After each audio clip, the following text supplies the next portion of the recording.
નમસ્કાર વિદ્યાર્થી મિત્રો, સરસ્વતી ગ્રુપ ઓફ એજ્યુકેશન દ્વારા ચાલતા આ ઈ લર્નિંગ પ્રોગ્રામમાં હું બ્રિજેશ સાગડેજા ફરી એકવાર આપ સૌનું હાર્દિક સ્વાગત કરું છું. આપણે ધોરણ 9 ની અંદર વિજ્ઞાન વિષયની અંદર ચેપ્ટર નંબર 12 એટલે કે 12 નો અભ્યાસ કરતા હતા કે જેનું નામ છે ધ્વનિ સાઉન્ડ, કે જેની અંદર આપણે અત્યાર સુધી ધ્વનિ તરંગો કોને કહેવાય એટલે કે ધ્વનિ એક પ્રકારનું ઊર્જાનું સ્વરૂપ છે કે જે આપણા કાનમાં શ્રવણની સંવેદના ઉપજાવે છે. આ સિવાય ધ્વનિ જે છે એ કોઈ માધ્યમમાં જ આગળ વધે છે. ઓકે, ધ્વનિ કેના દ્વારા ઉદ્ભવે તો કે કંપન કરતા પદાર્થ દ્વારા એટલે કે ધ્રુજતા પદાર્થ દ્વારા ધ્વનિ ઉત્પન્ન થાય. ઓકે, હવે તો કે આ જે ધ્વનિ ઉત્પન્ન થાય એ કોઈ માધ્યમમાં આગળ વધશે તો ધ્વનિને આગળ વધવા માટે માધ્યમની જરૂર પડે છે કે જેનો આપણે પ્રયોગ લાસ્ટ લેક્ચરની અંદર કરેલો હતો વિદ્યુત ઘંટડી વાળો, કે જેમાં આપણે જોયું હતું કે જો માધ્યમ ન હોય તો ધ્વનિ આગળ વધી શકે નહીં. ત્યારબાદ આપણે જોયું હતું કે તરંગ હોય તેના મુખ્ય બે પ્રકાર હોય છે, સંગત અને લંબગત. તો સંગત તરંગ કોને કહેવાય તો કે ધ્વનિના તરંગના પ્રસરણની દિશા અને માધ્યમના કણના કંપનની દિશા બે એક જ હોય તો સંગત તરંગ કહેવાય, અને બે એકબીજાને લંબ હોય તેને કહેવાય લંબગત તરંગ. ઓકે, ચાલો હવે આપણે ત્યારબાદ આપણે ધ્વનિના ગુણધર્મો વિશે ચર્ચા કરતા હતા કે જેમાં આપણે લાસ્ટ લેક્ચરમાં છેલ્લે બે મસ્ત એવા ઇમેજ જોઈ હતી કે જેમાં આપણે જોયું હતું કે ઘનતામાં થતો ફેરફાર અને દબાણમાં થતો ફેરફાર ધ્વનિ તરંગમાં કઈ રીતે આવે છે. ચાલો આપણે સ્ટાર્ટ કરીએ. તો ધ્વનિ તરંગો છે, ધ્વનિના ગુણધર્મો છે એને આપણે પહેલા આલેખમાં કઈ રીતે દર્શાવશું. તો સૌથી પહેલા આપણે આલેખમાં દર્શાવીએ એના માટે મસ્ત મજાની માર્કર લઈ લઈએ. તો કે જો આ છે આપણો ગ્રાફ એટલે કે આલેખ. જ્યાં છે આપણું ઉગમ બિંદુ O. ઓકે, અહીંયા આપણે ઘનતામાં અથવા તો દબાણમાં થતો ફેરફાર ધ્યાનમાં લઈએ. જ્યારે અહીંયા આપણે અંતર ધ્યાનમાં લઈએ એટલે કે આ બધું x અક્ષ અંતર દર્શાવે છે, y અક્ષ ઘનતામાં અથવા તો દબાણમાં થતો ફેરફાર, તમે કોઈ પણ લઈ શકો. તો ધ્વનિ તરંગ જે છે એ આવી રીતે આગળ વધે છે.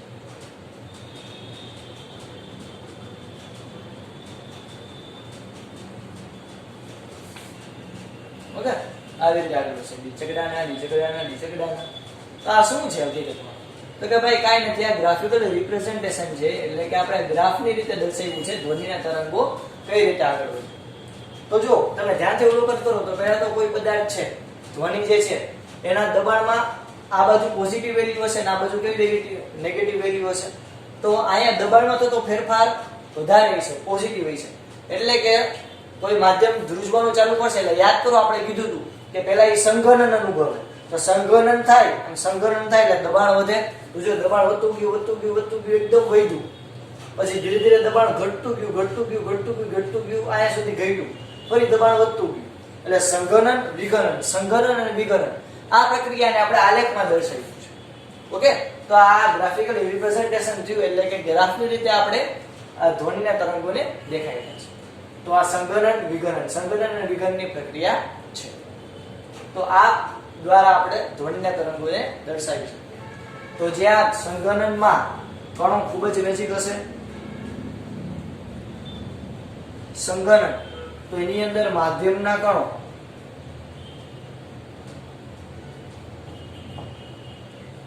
ખૂબ નજીક હશે. તો ખૂબ નજીક હોવાથી એનું દબાણ વધશે, એનું ક્ષેત્રફળ ઘટશે. આ યાદ છે ને છોકરાઓ, આપણે એક મસ્ત મજાના વિડીયો દ્વારા પણ જોયેલું હતું. ક્ષેત્રફળ ઘટશે અને એની ઘનતા પણ વધશે. જ્યારે વિઘનનની ચર્ચા કરીએ તો વિઘનનની અંદર માધ્યમના કણો દૂર જશે,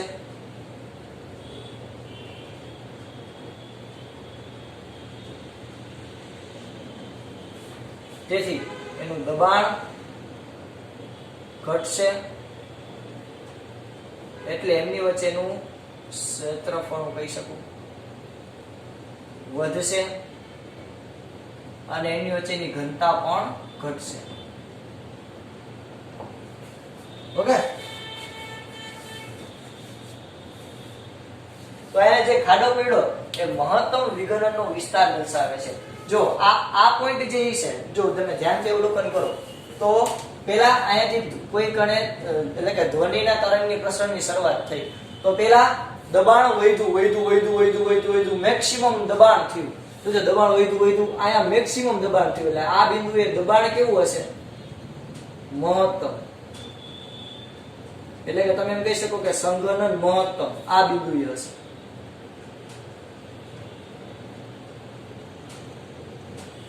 પછી તો કે ધીરે ધીરે દબાણ છે ઘટતું ગયું અને 0 થયું એટલે કે આ નોર્મલ પોઝિશન. વળી પછી દબાણ ઘટતું ગયું અને અહીંયા દબાણ એકદમ ઘટી ગયું. જો સૌથી નેગેટિવ વેલ્યુ તમને અહીંયા મળશે. ઓકે, અને અહીંયા સૌથી તમને પોઝિટિવ વેલ્યુ મળશે. તો અહીંયા નેગેટિવ વેલ્યુ મેળવ્યું એટલે કે અહીંયા દબાણ લઘુત્તમ હોવાથી ત્યાં વિઘનન કેવું થાય? મહત્તમ. એટલે આ ખાડો છે એ મહત્તમ વિઘટનને દર્શાવે. એટલે આ બિંદુએ સંઘનન એકદમ વધારે, અહીંયા એકદમ વિઘનન સૌથી વધારે. ક્લિયર થયું? આખું ગ્રાફિકલ રિપ્રેઝન્ટેશન આખું મસ્ત મજાનું ક્લિયર થયું. ઓકે, ચાલો તો આ સિવાય બીજો કે પોઈન્ટ બાકી નથી તો આપણે જોઈ લઈએ. યસ, તો આ જે બિંદુ હતું કે જ્યાં સૌથી વધારે તમને સંઘનન મળ્યું, ઓકે, એને કહેવાય શૃંગ. શું કહેવાય વિદ્યાર્થી મિત્રો? શૃંગ. અને જે બિંદુએ તમને દબાણ એકદમ ઓછું મળ્યું અથવા તો વિઘનન સૌથી વધારે મળ્યું એ બિંદુને કહેવાય ગર્ત. ઓકે, તો શૃંગ ગર્ત, શૃંગ ગર્ત, શૃંગ ગર્ત, એવી રીતે ધ્વનિ તરંગો છે એ આગળ વધતા હોય છે. ક્લિયર? ચાલો આ ધ્વનિ તરંગો પહેલા તો આલેખ બધા ફટાફટ જોઈ લ્યો. આવડી જાય? હાવ બોલી જવું, આમાં કઈ નવું નથી. ચાલો હવે આપણે આગળ બીજી ચર્ચા કરીએ. હવે આના ઉપરથી આપણે ઘણી બધી રાશિઓ જે છે ધ્વનિ તરંગને લગતી, 3 પ્રકારની રાશિઓ ધ્વનિ તરંગમાં ખૂબ અગત્યની. તરંગ લંબાઈ કે જેને લેમ્ડા વડે દર્શાવાય, આવૃત્તિ કે જેને f વડે દર્શાવાય, અને આવર્તકાળ કે જેને કેપિટલ T વડે દર્શાવાય. આ ત્રણેય આ ધ્વનિ તરંગના ગુણધર્મો સમજવા અતિ જ મહત્વની. આના ઉપર જ ટેકવું અત્યારે એમ કહીએ તો એ સમજવું આપણે ફરજિયાત બને. તો આપણે સમજીએ તો સૌથી પહેલા લૂપ લાગણીને ધ્યાનમાં રાખીને આપણે અહીંયા તમારી સમક્ષ તરંગ લંબાઈ. કોને કહેવાય તરંગ લંબાઈ? તો કહેજો તમે ધ્યાનથી નામ વાંચો એમાં તમને ખબર પડી જાય. તરંગ અને લંબાઈ. તો તરંગની લંબાઈ, તો તરંગની લંબાઈ એટલે તો કે ભાઈ અહીંયાથી અહીંયા સુધીનું અંતર. ઓકે, એટલે કે કોઈ તરંગે જ્યાંથી શરૂઆત કરી હોય ત્યાં પાછું આવે, જ્યાંથી કોઈ તરંગે શરૂઆત કરી હોય ત્યાં પાછું આવે એને કહેવાય તરંગ લંબાઈ. એટલે કે જો આની વ્યાખ્યા આપણે આ રીતે કહી શકીએ કે બે ક્રમિક સંઘનન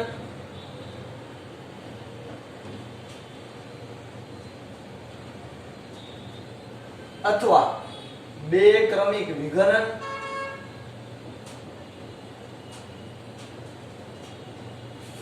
વચ્ચેની લંબાઈને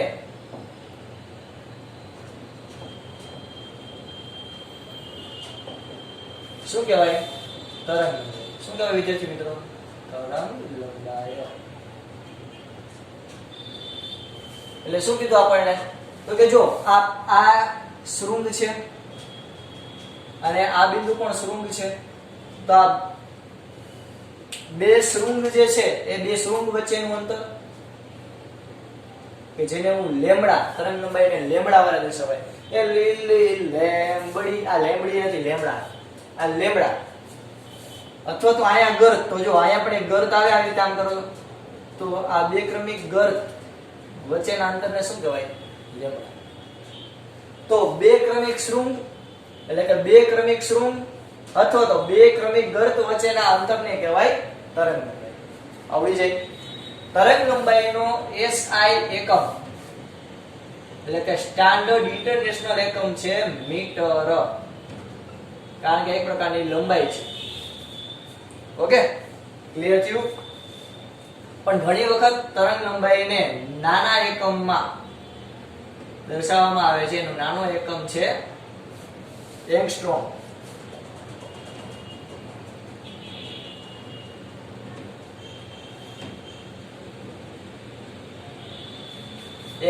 એંગસ્ટ્રોમ એટલે કે એની ઉપર બિંદુ. તો આ યાદ આવી વિદ્યાર્થી મિત્રો કે 1 એંગસ્ટ્રોમ બરાબર 10 ની માઈનસ 10 ઘાત મીટર.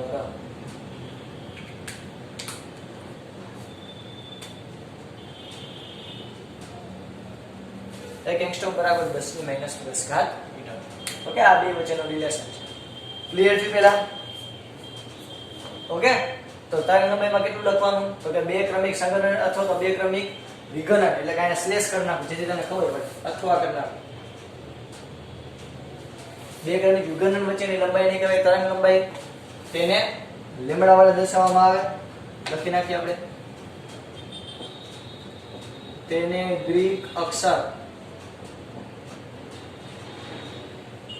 લેમ્બડા વડે દર્શાવાય છે.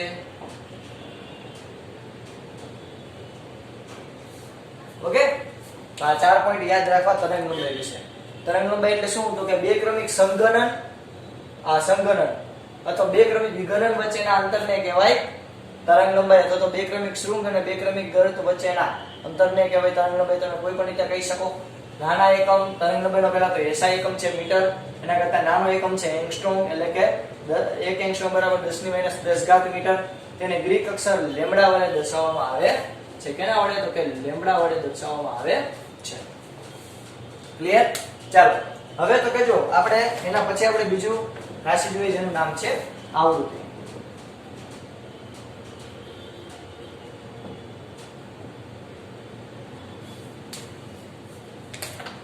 જો હવે જ્યારે ધ્વનિ તરંગ છે એ કોઈ માધ્યમમાં આગળ પ્રસરણ પામે, આગળ વધે, તો અમુક પોઈન્ટે એની ઘનતા એકદમ મહત્તમ થાય, અમુક પોઈન્ટે એની ઘનતા એકદમ ઓછી થાય.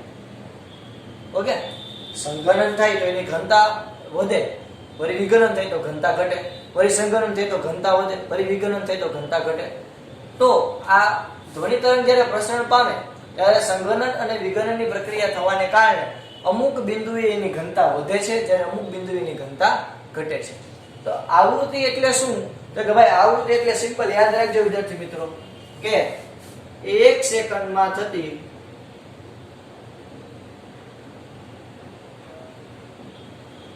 દોલનોની સંખ્યાને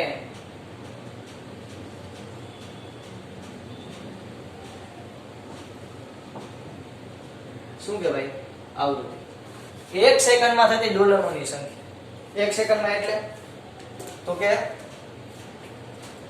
1 સેકન્ડમાં કહી શકો, એક સમયમાં પણ કહી શકો. એટલે શું? તો કે જો મારો હાથ છે, ફટાફટ રીતે આમ ફેરવું તો 1 સેકન્ડમાં કેટલી વાર ફેરવવું એ મારી આવૃત્તિ છે. ઓકે, જેમ કે તમને ઉદાહરણ આપું કે તમે જ્યારે કોઈ પણ 230 વોલ્ટ એસી લખેલું હોય છે, તમે કોઈ પ્લગમાં કે એમાં કોઈ જો ઇલેક્ટ્રિક વસ્તુમાં, તો એમાં 50 હર્ટ્ઝ એવું લખેલું હોય છે. ઓકે, તો એ 50 હર્ટ્ઝ શું છે? તો કે ફ્રીક્વન્સી, એટલે કે તમારે જે ઇલેક્ટ્રિસિટી આવે, વિદ્યુત આવે છે, એનો જે ઇલેક્ટ્રોન છે એ ઇલેક્ટ્રોન 1 સેકન્ડમાં 50 વાર પોતાની દિશા બદલે.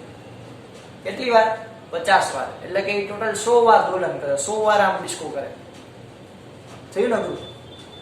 Okay, clear? તો કોઈ પદાર્થ એકમ સમયમાં જે દોલન કરશે એની સંખ્યાને તમે ગણો તેને કહેવાય આવૃત્તિ. એટલે કે હું ચાલે ધીમે ધીમે ફેરવું તો મારી આવૃત્તિ કેવી છે? ધીમી. ફાસ્ટ ફેરવું મારી આવૃત્તિ વધારે, કારણ કે મેં દોલન વધારે કર્યા. તો જેમ દોલનોની સંખ્યા વધારે એમ આવૃત્તિ વધારે. ઓકે, આ આવૃત્તિને કેના હોય? તો કે આવૃત્તિને f વડે દર્શાવાય. આ સિવાય તો કે જે આવૃત્તિ છે એને f અથવા તો ક્યારેક સ્મોલ v વડે પણ દર્શાવવામાં આવે છે. આ સિવાય તો કે આનો SI એકમ, આનો સ્ટાન્ડર્ડ ઇન્ટરનેશનલ એકમ છે હર્ટ્ઝ. શું છે? હર્ટ નથી હો, હર્ષય નથી, હર્ટ્ઝ.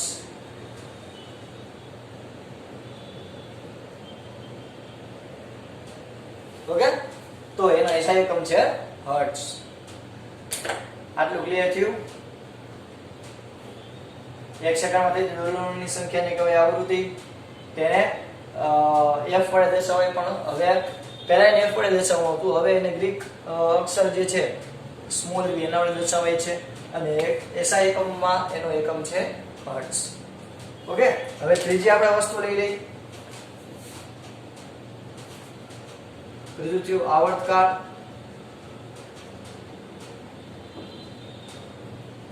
તો કે ભાઈ આવર્તકાળ એટલે શું? તો કે આવર્ત એટલે તો કે આમ દોલન કરવું, એને કહેવાય આવર્ત. કાળ એટલે તો કે સમય, એટલે દોલન કરવાનો સમય. ગુજરાતી આવું થાય, હજી સમજાવું છું, પણ આ તો સાવ તમે આ શબ્દ ભ્રષ્ટ કરો, એટલે કે ભ્રષ્ટ કરો એટલે તમે એવું કહી શકો કે થાય આવર્ત કાળ એટલે કે દોલનનો સમય. તો સાચી જ વાત છે. 1 સેકન્ડમાં થતી દોલનોની સંખ્યાને આપણે કીધી હતી આવૃત્તિ. ઓકે, આના કરતા ઉલટું કરનાર. આ સેકન્ડની જગ્યાએ સેકન્ડને આયા જવા દો અને દોલનને આયા જવા દો, તો મને આવર્તકાળની વ્યાખ્યા શું? તો કે એક દોલન પૂરું કરવા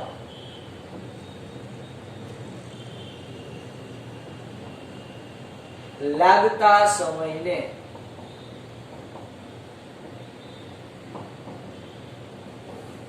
પદાર્થનો શું કહેવાય, અથવા તો તરંગનો શું કહેવાય? આવર્તકાળ. એટલે કે જો હું અહીંયાથી દોલનની શરૂઆત કરું અને ફરી પાછું પોતાના મૂળ સ્થાને અહીંયા આવી ગયું. ઓકે, એટલે કે જો તમે ધ્યાનથી કે અહીંયાથી દોલનની શરૂઆત કરી અને ફરી પાછું હું ત્યાં આવી ગયું, તો આ ફરી પાછું 0 ઉપર આવી ગયું, તો એને કહેવાય આવર્તકાળ. એટલે કે હું કોઈ વસ્તુને અહીંયાથી ઉપાડું અને ફરી પછી ત્યાં જાય વસ્તુ આવી જાય, એટલે કે એક દોલન પૂરું થાય, તો એક દોલન પૂરું કરવા માટે એને કેટલો સમય લાગે, એને શું કહેવાય? એનો આવર્તકાળ. ઓકે, તો તરંગ લંબાઈ, આવૃત્તિ અને આવર્તકાળ. ઓકે, હજી એક વાર તરંગ લંબાઈ એટલે તો કે બે ક્રમિક સંઘનન અથવા તો બે ક્રમિક વિકર્ણ અથવા તો શૂન્ય અથવા તો બે ક્રમિક ગર્ત વચ્ચેના અંતરને કહેવાય તરંગ લંબાઈ. તેને ગ્રીક અક્ષર લેમ્ડા વડે દર્શાવાય. એનો SI એકમ એટલે કે ઇન્ટરનેશનલ એકમ છે મીટર. નાનો એકમ છે એંગસ્ટ્રોમ. 1 એંગસ્ટ્રોમ બરાબર 10⁻10 મીટર. ઓકે, તરંગ લંબાઈ પૂરી. આવૃત્તિ તો કે 1 સેકન્ડમાં થતી દોલનોની સંખ્યાને કહેવાય આવૃત્તિ. એને f વડે દર્શાવાય, એટલે કે હવે ગ્રીક અક્ષર સ્મોલ v વડે દર્શાવવામાં આવે છે. તમારી બુકમાં પણ સ્મોલ v લખેલું છે. SI એકમ છે હર્ટ્ઝ. આવર્તકાળ તો કે એક દોલન પૂરું કરવા માટે લાગતા સમયને શું કહેવાય? આવર્તકાળ. એક દોલન પૂરું કરવા માટે લાગતા સમયને કહેવાય આવર્તકાળ. હવે સમય આપણે વાત કરવાની છે, તો સમયનો SI એકમ શું હોય? તમે કયો જોઈએ, બોલો જોઈએ. Very good. સમયનો SI એકમ થાય સેકન્ડ. તો આવર્તકાળનું પણ SI એકમ છે સેકન્ડ. ઓકે, આવર્તકાળને કેના તો કે t સંજ્ઞાથી દર્શાવાય. કેનાથી? તો કે કેપિટલ T સંજ્ઞાથી દર્શાવાય છે. આટલું પહેલા ક્લિયર થયું? આવર્તકાળ અને આવૃત્તિ બે વચ્ચેનો સંબંધ શું? જો આ શું છે તો કે 1 સેકન્ડમાં થતી દોલનોની સંખ્યા, એટલે કે 1 સેકન્ડમાં પદાર્થ કેટલા દોલન પૂરા કરે એ જો સમજો. હું આ બે એક મસ્ત રીતે સમજાવું. હું તમને ટાઈમ આપી દઉં, તમે 1 મિનિટમાં કેટલું રાઉન્ડ પૂરું કરો છો? કોઈ ગ્રાઉન્ડમાં તમે રાઉન્ડ મારતા હોય એમ કહું, તમે 1 મિનિટમાં કેટલું રાઉન્ડ પૂરું કરો છો એને કહેવાય આવૃત્તિ. અને એના કરતા ઉલટું, એક રાઉન્ડ પૂરું કરવા તમારે કેટલો સમય લાગે છે એને કહેવાય આવર્તકાળ. હજી એકવાર સમજો. 1 મિનિટમાં તમે કેટલું રાઉન્ડ પૂરું કરો છો એને કહેવાય આવૃત્તિ. જ્યારે એક રાઉન્ડ પૂરું કરવા તમારે કેટલો સમય લાગે છે એને કહેવાય આવર્તકાળ. ક્લિયર? ઓકે, આવૃત્તિ એટલે તો કે 1 સેકન્ડમાં થતી દોલનોની સંખ્યા. આવર્તકાળ એટલે તો કે એક દોલન પૂરું કરવા માટે લાગતો સમય. ઓકે, આ આવૃત્તિ અને આવર્તકાળ બે વચ્ચે કઈક સંબંધ છે. ઓકે, તો અહીંયા હું લખું છું કે સ્મોલ v અને t એટલે કે આવૃત્તિ અને આવર્તકાળ વચ્ચેનો સંબંધ.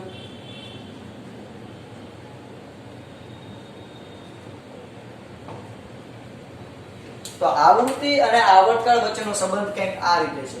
v = 1/t એટલે કે આવૃત્તિ = 1/આવર્તકાળ. એટલે આપણે આના પરથી કહી શકીએ કે આવૃત્તિ છે એ આવર્તકાળના વ્યસ્ત પ્રમાણમાં છે, એટલે કે આ ઘટે તો આ વધે, એટલે કે જેમ આવર્તકાળ ઘટે એમ આવૃત્તિ વધે, અને જેમ આ આવર્તકાળ વધે એમ આયાની આવૃત્તિ ઘટે. ક્લિયર? તો બે વચ્ચેનો સંબંધ છે v = 1/t. તો આ છે ધ્વનિના ગુણધર્મો વિશેની ચર્ચા, કે જેમાં આપણે મુખ્ય ત્રણ ગુણધર્મો જોયા: તરંગ લંબાઈ, આવૃત્તિ અને આવર્તકાળ. ઓકે, આ સિવાય હજી આપણે જોવાના છે પીચ કરીને એક ભૌતિક રાશિ છે, કે જે હકીકતમાં ભૌતિક રાશિ નથી પણ માનવીય રાશિ છે, એ આપણે જોઈએ હમણાં. ઓકે, આપણે જોઈશું એ પેલા તમે બધું મસ્ત મજાનું તમારી પાકી બુક ની અંદર રંગબેરંગી પેનથી લખી લો. ચાલો ફટાફટ બધા લખી લેજો છોકરાઓ.